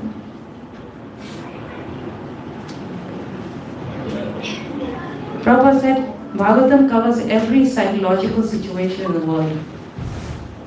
My children went to college early. It just happened by accident. This was not obviously my plan. We were running a restaurant and somebody walked in. He was head of the English department and he encouraged me to get my kids to take one class at the university. We're living just a block away from a university of Utah, or Boise. And I thought, this is a little bit crazy. He was only 12. But the reason why he suggested that, he noticed his skills in language was very strong. Studying Srimad Bhagavatam, he didn't know that. He says he's got such a good command of a language, why don't you let him take a class at the university level? I thought, well, it's not a bad idea. And so I went to talk to the dean and he agreed, Because he took some entrance exam and he just scored really high in English. And so anyway, all the classes were full. The only one that had some seats left was an English honors class. English honors, level 2, not even 1, because 1 they weren't offering that semester. And imagine this kid at 12 going into a classroom, having never studied these books. And the books that he saw in the syllabus was Shakespeare. Shakespeare's Hamlet, other classical writers, because it was an honors class. He'd never read those books before. He had read Srila Prabhupada's books. And he didn't know what to think of it, but as he got the assignments, he realized it wasn't, it wasn't difficult, because having gone through the depth of Srimad Bhagavatam, and the teacher said something very interesting to me. He said that while the other kids were trying to grapple with the storyline and the plot line, this happened and then this happened and then this happened, this kid was getting deep into the story. He was answering questions like, what is Shakespeare's view of the world? And many things were also similar. Shakespeare himself talks about reincarnation and things like that. Many classical stories were very familiar, similar to Chaitanya Charitamrita. Banqueting, feasting, demigods. And she gave him a straight A. That's how my faith built up. It just didn't build just by thinking that Srila Prabhupada, what he says, I should accept it blindly. It came through going through that process and realizing at every step how it's so powerful. And they could tackle, and then obviously when you take one class, then you take another one. This journey never stopped. He started taking 2 classes as a part-time student. He started taking 2 classes per semester. And he was doing subjects for the first time, psychology, sociology, anthropology, everything. And that's why you remember that quote that Srila Prabhupada said? Srimad Bhagavatam has every subject matter in the world. And he names those very subjects that they went and did that, without any previous knowledge of that. Then they did chemistry, physics for the first time. So that's when I realized, okay, you make math strong, and that's also because of strong language, due to strong language background. It also comes from Srimad Bhagavatam. Because when you have very strong skills of understanding or comprehension, you actually can tackle a lot of things. And of course, math skills. So when Srila Prabhupada says his books has everything, it is true. There is no book like Srimad Bhagavatam. Okay, so I'm pretty much done here. And there's one little story I'll tell you about a 5-year-old boy. I've taught many, many children, Now I don't do it because I travel a lot. But there's one little story that you must hear. And that is that there was one little boy that I was teaching, and he came to this part where Dhruva, the airplane comes down to take Dhruva back to Godhead. And it's a beautiful description of the airplane. In the end, remember that towards the end of his life, he came, and then he's nudging me and saying that, I want to go on that plane. And I'm saying, okay, one day you can go. And then I start reading again, then he again nudges me and says, I want to go on that plane. No, right now. And then I said, okay, you can. Okay, I started thinking, and I said, okay, you can go, but remember your parents cannot go. And he started thinking, and he said after a little while, he said, oh, I'm just going to wait, because I don't want to make the same mistake as the Jamu did. I don't know if you know that story of a Jamu. When he started regretting, because of his sinful ways, the one thing that he regretted very deeply, that he had neglected his own parents. And he remembered that, and he put 2 stories together. That's how powerful Bhagavatam is. This was for a 5-year-old kid, okay? What to speak of children, the earlier you start, the greater their depth of understanding is. All depends. Because the Bhagavatam is training you to go deeper and deeper and deeper into every layer. And when you so you see the difference, you know. The earlier you start, of course it works at any time, but the earlier you start, the more they develop the capacity to think, to reason. You see, that's all. So you can do this at every level. This is the Dhruva story. So many lessons in this. I was doing one time with a group of children. I've done with teenagers. We've discussed the Karnamani Devuti stories and things like that, openly, nicely, putting it in context with today's world and everything. Because what happens is when you teach Bhagavatam, they open their hearts. Something happens, magical happens to them. They start communicating with you. They reveal their hearts. That's what Bhagavatam does. It gets you to reveal your heart. Those kids who closed up everything, where you lost the communication, they put a wall, between you and them. They suddenly start revealing themselves. Because the nature of Bhagavatam is that you want to share, you want to reveal what's in your heart. It draws that, automatically draws that. You will automatically, I'm teaching this 7-year-old kid that I'm staying with right now, their family, daughter. And she's telling me all about her school. And her mother was saying that she won't tell me anything when she comes back to school, what's going on in school. But through Bhagavatam, she's just like talking all about her school. And then we found out so many things that she didn't know what's happening. Because the nature of Bhagavatam is it just, when you do it among yourselves also, among adults, one realization will lead to another realization. So many things are coming up, right? This is the way to open the hearts of your children.